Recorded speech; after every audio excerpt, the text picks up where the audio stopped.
Es mais, amenaça de castigo para ganhar, que guarda e ganhador, se eu guardo desmas, você sei também, tá conta? Se eu guardo de enmascarar, tá treze com carga emocional pisar, generando assim cambio involuntário e fisiológico, que tá guardo manejar para o cérebro e o sistema nervioso. Sei estava da uma parte, basta pisar de nosso estúdio como neuropsicólogo, de mi training.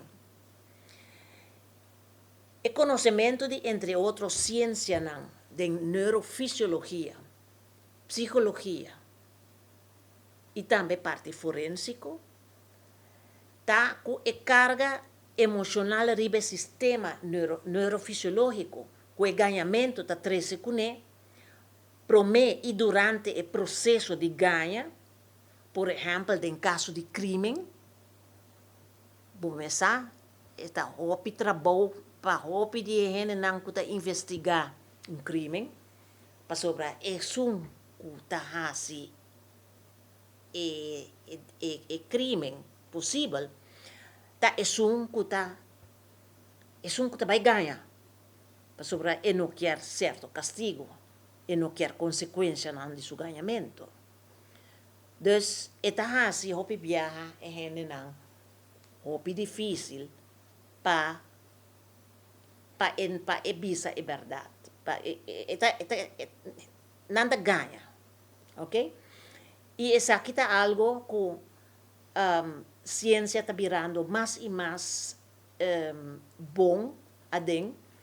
Den passado, botava tinha hopi problema com o lie detector, que está trariba o estado fisiológico de uma pessoa. Hoje em dia, botin coisa mais sofisticada, que está medi arriba bo cuero, arriba bo cuero, e ela nos põe assim, não? Então, que eigenlijk, tá bo estado fisiológico, tá é coisa que tá papia no momento é. Hopi gente que para boquere, que o lie detector não está factível.